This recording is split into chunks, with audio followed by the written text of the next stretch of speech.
barrel 159,25 liter. Dan cadangan kita adalah kebutuhan kita, demand supply kita adalah kebutuhannya 1.050.000 barrel per hari. Lifting kapasitas kita adalah 970.000 barrel per hari. Digunakan untuk mengolah dari 50.000 barrel per hari, sehingga kekurangan sekitar 150.000 barrel per hari. Kalau harga minyak $100 per barrel, maka subsidi kita untuk minyak setahun 100 triliun rupiah, sangat besar sekali. Kemudian naiknya harga bahan bakar. Jadi kita sempat mengalami kenaikan harga mulai dari 4.500 pernah naik 5.000, sekarang Pertamax kemarin naik dari 7.400 sekarang naik menjadi 7.850, yang selalu naik. Waktu pengalaman kami sandwich kemarin, waktu berangkat harga minyak di Melbourne itu 1 liter 109 sen, sekitar 9.000 rupiah. Begitu 3 bulan kami pulang, naik menjadi 125 sen dolar per liternya. Itu juga pengemudi taksi juga sudah merasakan bahwa kenaikan itu berdampak bagi pendapatan mereka. Kemudian juga gas buang. Jadi emisi gas buang yang sekarang sedang ramai, yaitu CO2 yang cukup tinggi, atau COX atau NOx atau SOX, sulfur yang kandungannya cukup tinggi. Dan usaha-usaha untuk menciptakan lapangan pekerjaan, apabila renewable ini bisa dikembangkan, maka kekurangan cadangan minyak tadi yang 150.000 barrel maka bisa diubah dengan menanam singkong atau tebu atau jagung atau tanaman yang lain, aren, kelapa sawit sejumlah 6 juta hektar, maka bisa menciptakan lapangan pekerjaan yang cukup banyak. Kemudian munculnya juga instruksi Presiden nomor 1 tahun 2006 berkaitan dengan bahan bakar nabati, juga bahan bakar alternatif berkaitan peraturan Presiden nomor 5 tahun 2006. Adapun fokus penelitian kami ada 5 hal yang menjadi perhatian. Nanti juga akan ada wawancara yang berkaitan dengan itu, yaitu berkaitan dengan pasokan bahan baku, dukungan dana, regulasi, teknologi dan pelatihan, dan berkaitan dengan output daripada produksi. Yang kedua juga berkaitan dengan saluran distribusi. Yang ketiga adalah kombinasi antara kapasitas produksi dan saluran distribusi.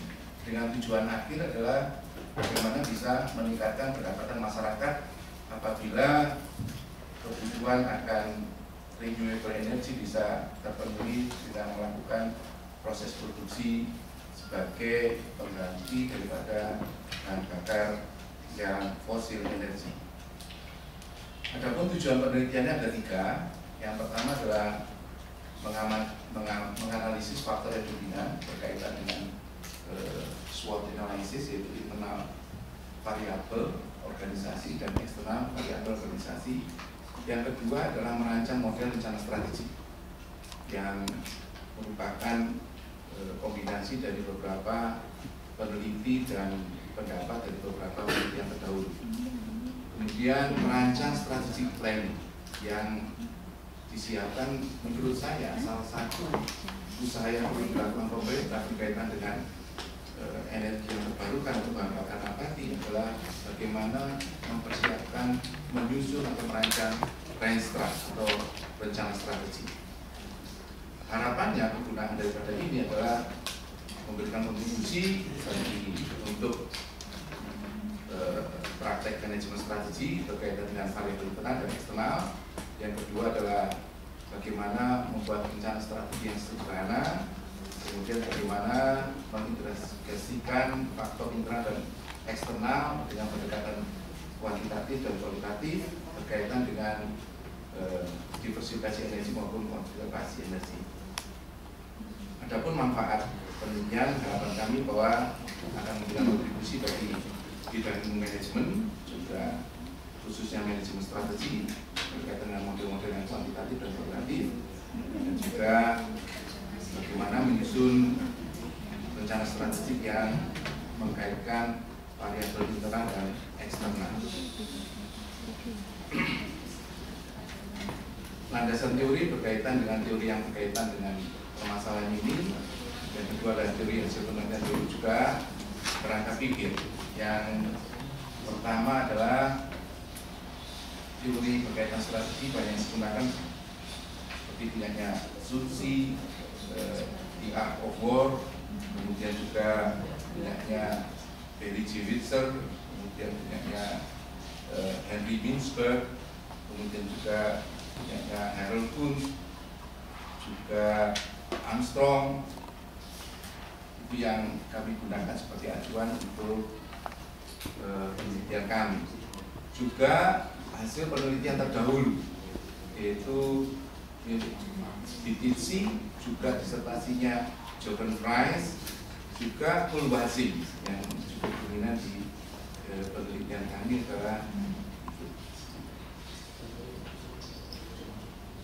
kerangka pikir untuk masuk ke dalam penelitian kami adalah sudah saya sampaikan bahwa dari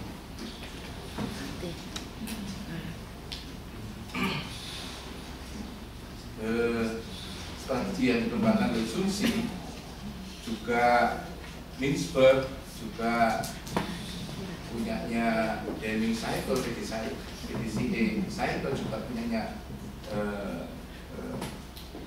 Barry Witzer berkaitan dengan strategi. Itu sebagai pemikiran kami untuk membuat penelitian ini menjadi satu kerangka pikir yang kami buat. Dan metode penelitian kami dan lokasi penelitian kami ada di Jawa, NTT, dan Kalimantan. Ada juga yang kami, ada dua pendekatan yang kami lakukan, yaitu kuantitatif dan kualitatif.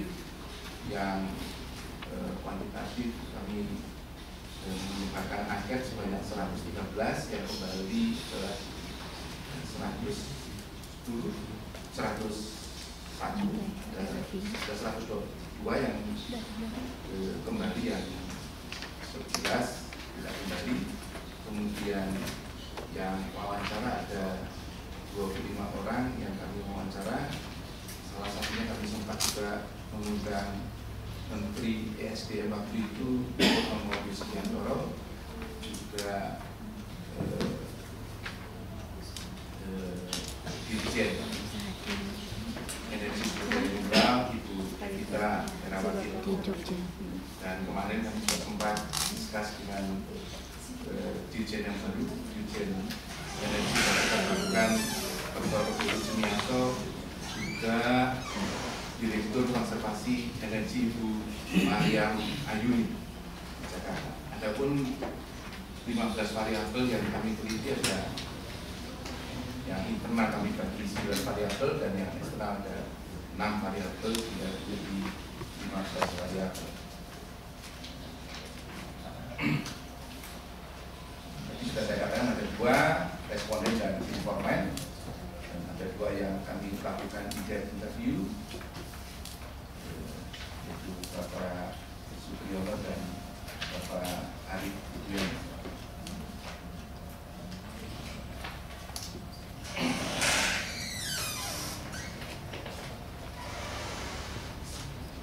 Hasil kami akan supaya Bapak Ibu sudah terima materi kami akan sampaikan hasil daripada penelitian kami. Itu tadi ada kualitatif dan kuantitatif. Dari pendekatan punyanya Kulwansing dan Bititsi serta Harold Kuhn, kami mendapatkan satu model tentang rencana strategi yang disusun seperti ini, seperti model piramid yang juga dikembangkan oleh Jeffrey Leiter di bukunya Toyotawi, yaitu terdiri dari 8 tahapan, yaitu visi, misi, tujuan, strategi, kebijakan, program, anggaran, dan prosedur. Terdiri dari 2 strategi, yang satu adalah tahapan formulasi, yang kedua, 3 yang terakhir adalah tahapan implementasi. Nah, beberapa definisi berkaitan visi di bukunya Thomas Whelan itu, visi adalah the impossible dream pengalaman kami waktu melakukan sandwich, saya mencoba untuk melakukan paraphrasing, yaitu mengubah definisi menjadi to realize the impossible dreams in the future. Bagaimana merealisasikan satu impian yang tidak mungkin di masa mendatang. Yang misi adalah terminologi dan operasionalisasi daripada visi. Untuk merealisasikan visi itu perlu dibuat tahapan yang lebih konkret. Kemudian tujuan adalah transformasi karakteristik, strategi dan cara untuk melaksanakan aksi dan aktivitas, kebijakan adalah pedoman untuk melaksanakan aktivitas, kemudian program adalah bagaimana pelaksanaan aktivitas dan tindakan yang dilakukan, anggaran dan biaya yang dikeluarkan untuk melakukan aksi dan aktivitas, kemudian prosedur adalah urutan dalam melakukan aktivitas. Lebih lengkap lagi model yang kami kembangkan adalah bahwa seperti gambar yang terlihat adalah dari 8 tahapan itu sifatnya hierarkis, juga perlu dilakukan sosialisasi, juga pendekatan top down dan bottom up. Model yang dikembangkan dalam ISO 9000 itu pendekatannya adalah top down dan bottom up, jadi kompromis. Ketemunya bagaimana kita membuat visi di masa mendatang itu bagi satu perusahaan atau institusi, maka perlu dikembangkan pendekatan yang juga feedback, yaitu umpan balik.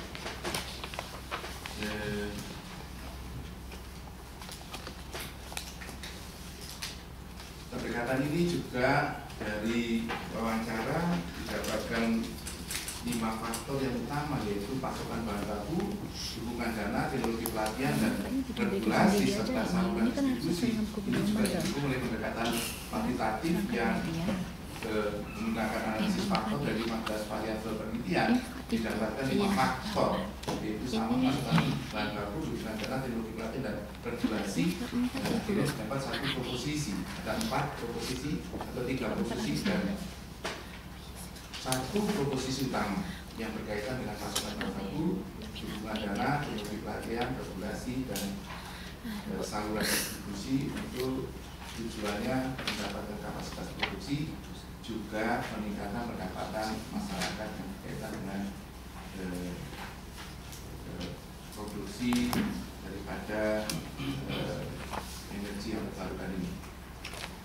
Saya akan memberikan satu contoh wawancara yang kami lakukan dengan singkat. Kami sudah dari wawancara yang lengkap kami kumpulkan menjadi kode-kode, kemudian kami buat kategori-kategori menurut Prof. Agusti. Salah satu adalah seorang ibu yang nanti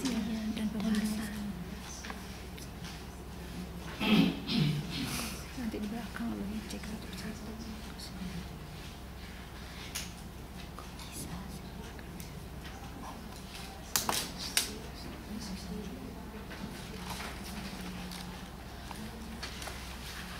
Itu di sini ya, gitu. Iya, harus. Kita sini. Itu kerangka konseptual. Nah, itu tipnya.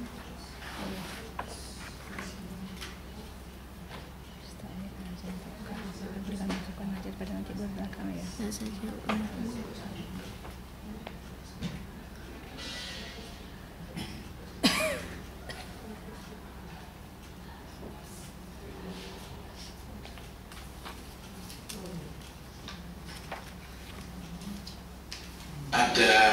Ada investor asing yang ingin menanamkan mau investasi di bidang memproduksi energi alternatif. Bagaimana komentar Pak Iman? Saya kira kalau alternatifnya itu ramah lingkungan, ya, kemudian memanfaatkan apa yang ada di bumi Indonesia ini, ya, tapi pemanfaatan itu juga kembali untuk rakyat, ya. Tidak seperti yang lalu-lalu, ya, semuanya di keuntungannya itu menjadi orang luar, kita cuma kebagian sisa dan akhirnya lingkungan rusak. Jadi ini mungkin juga harus pemikiran kebijakan antara keuntungan yang ingin dicapai oleh pemerintah juga tentu untuk sumber energi yang tidak dikeruk hanya untuk semata-mata satu periode, tapi ya kita harus memikirkan generasi yang akan datang. Ya, ini salah satu dari buku wawancara kami lakukan, seorang ibu, istri dari mantan dari atasan militer di Prancis dan Australia, juga mantan gubernur Akabri, sehingga tahu dia kebutuhan energi di kampus Akabri di Jogja, dan sekarang juga salah satu grup yang membangun gedung DPR lulusan ITB aspek. Saya pikir ini salah satu contoh wawancara yang kami lakukan. Terima kasih, Pak. Terima kasih. Penelitian Pak Bambang ini termasuk pendekatan yang menggunakan pendekatan mixed research dengan pendekatan kuantitatif kualitatif. Mungkin bagi kita yang terbiasa sering dengan pendekatan kuantitatif ini merupakan nilai tambah untuk pengembangan wawasan. Jadi karena ini cukup menarik topiknya dan cukup kompleks juga, saya memberikan kesempatan yang cukup kepada rekan-rekan untuk memberi masukan atau saran ataupun pertanyaan-pertanyaan. Supaya lebih jelas, sebutkan aja kalau itu pertanyaan, kalau itu masukan gitu ya, untuk mempermudahnya dan dengan sesingkat-singkatnya. Oke, terima kasih. Kesempatan pertama, silakan rekan-rekan. Oke, ada satu di tengah, ada yang di sebelah sini. Ada ya dua, oke, ada lagi. Oke, sementara dua, tapi harapannya nanti berkembang ya. Oke, yang di belakang dulu, yang di belakang. Terima kasih. Assalamualaikum warahmatullahi wabarakatuh. Dan saya dulu selamat pada Pak Bambang sudah sampai pada ini tahap ke-6 ya, Pak. Ya. Jadi pertanyaan yang pertama yang melihat pada proposisi. Jadi di sana saya melihat ada semacam ini ya, pernyataan, jadi semakin meningkat pasokan bahan baku, kemudian dukungan dana, perbaikan regulasi teknologi dan pelatihan itu semakin meningkatkan kapasitas produksi BBM. Nah, ini saya melihat ini kok tiba-tiba, apakah di depan sudah ada yang mengulas ini? Jadi ya, pengulasannya mungkin ke bahan bakunya ini ya, atau pada regulasinya, dukungan dana ini. Jadi apakah memang sudah ada kok tiba-tiba muncul ini? Itu yang pertama. Kemudian yang kedua, alasan pemilihan lokasi. Itu memang pemilihan lokasinya itu jadi satu, proses produksi dan pengguna BBM itu jadi satu. Apakah pengguna BBM bahan baku nabati itu tidak keseluruhannya? Apakah masih hanya pada lokasi itu saja di Pulau Jawa, Kalimantan dan NTT ini ya? Jadi berarti memang ini pemilihan lokasi ini proses produksi itu gabung dengan pengguna BBM itu ya, itu minta konfirmasi. Kemudian yang ketiga, ini kan penelitian ada dua pendekatan ya, pendekatan kualitatif dan kuantitatif. Kemudian untuk yang kualitatif itu tidak masalah karena pemilihan informannya. Kemudian untuk yang kuantitatif saya minta konfirmasi. Tadi saya mendengar ada menggunakan kuesioner ya. Nah itu sampelnya saya belum melihat ini di metodologinya. Untuk sampelnya, sampel kuantitatifnya, sampel kualitatifnya itu bagaimana cara pengambilannya. Nah itu ya, mungkin itu dulu. Terima kasih. Wassalamualaikum warahmatullahi wabarakatuh. Baik, selamat siang. Assalamualaikum warahmatullahi wabarakatuh. Pertama-tama sama Pak Bambang saya ucapkan selamat. Ya, Bapak sudah sampai pada tahap seminar. Pada kesempatan ini saya hanya akan memberikan masukan pada teknis penulisan, begitu Pak Bambang ya. Kemudian sebelumnya kekonsistenan juga antara masalah yang poin pertama dengan tujuan itu belum ada sedikit yang perlu disempurnakan Pak Bambang. Jadi kalau yang pertama itu ingin melihat pada faktor apa saja, ya, faktor apa saja pada internal organisasi dan eksternal organisasi yang mendasari pengembangan strategi. Kemudian pada tujuan itu yang faktor yang dominan, barangkali mungkin lebih konsisten aja. Kalau memang tujuannya ingin yang dominan, berarti di atas yang dominan juga yang akan ingin dilihat begitu, Pak. Kemudian pada halaman 15 di 1.5 dan 1.6 itu ada kegunaan penelitian, ada manfaat penelitian, yang mana poin-poinnya itu sama, dan sepengetahuan saya kegunaan dengan manfaat itu sama. Lalu kalau kita mengacu kepada buku pedoman itu barangkali yang lebih tepatnya manfaat, Pak. Jadi itu masukan untuk manfaat. Kemudian untuk bab 2, kalau kita mengacu kepada buku pedoman penulisan yang berlaku di Pasca, itu pada bab 2 itu adalah kajian pustaka, di mana pada poin 2.1 itu penelitian terdahulu, Pak. Jadi kalau di sini saya lihat penelitian terdahulunya ada pada bab 2 paling akhir. Ini kalau mengacu kepada buku pedoman itu ada pada bab 2 di awal. Jadi 2.1 adalah penelitian terdahulu, dan 2.2 itu adalah landasan teori.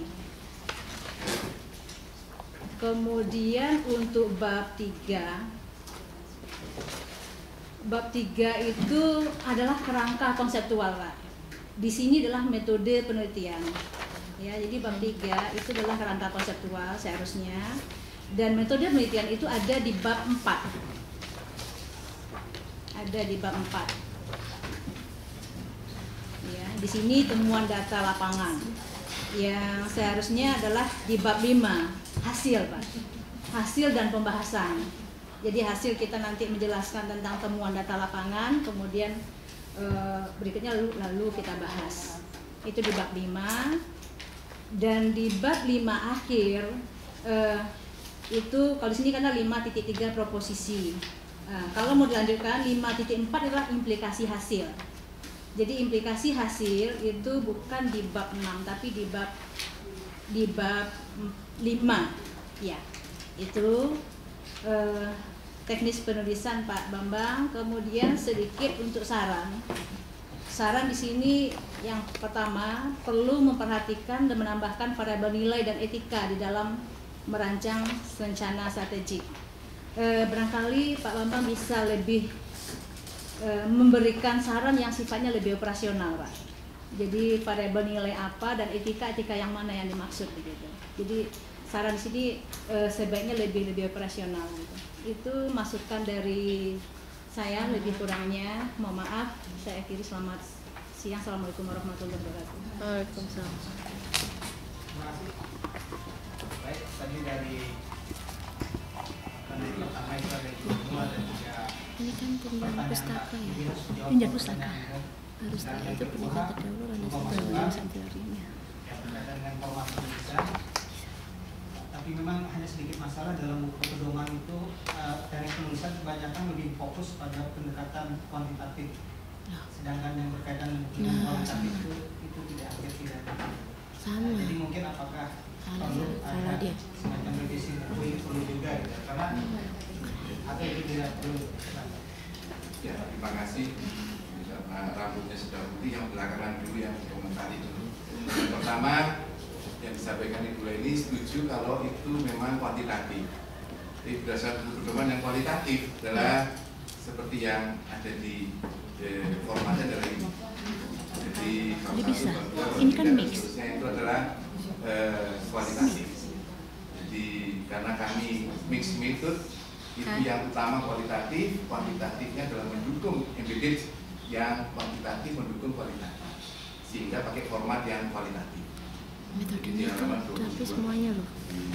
Iya. Yang harusnya ada ini. Informasikan sehingga sama. Jadi seperti yang tadi bahwa bab 2 landasan teori, memang di sini landasan teori. 21 adalah teori-teori yang berkaitan dengan permasalahan dan seterusnya.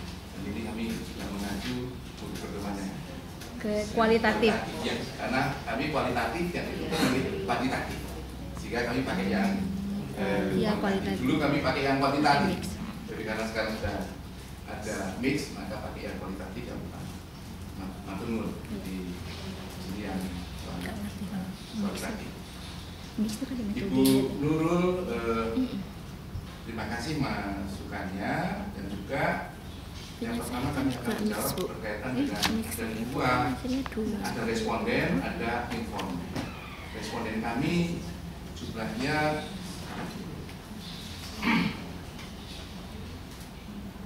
113 orang yang mengembalikan hanya 102, yang 11 tidak kembali. Mengapa memilih itu? Di bukunya Agusti itu ada satu pendekatan yang non-probability sampling atau judgmental sampling. Karena ini kegiatan baru muncul dari pemerintah mulai tahun 2006, sehingga tidak banyak orang yang melakukan atau mengamati kegiatan ini. Sehingga peneliti boleh secara judgment untuk menentukan siapa responden saya. Jadi orang yang sangat concern berkaitan dengan penelitian ini. Maunya kami ya banyak sekali, tapi ada keterbatasan karena waktu tenaga. Sehingga kami sudah berusaha untuk memperoleh itu.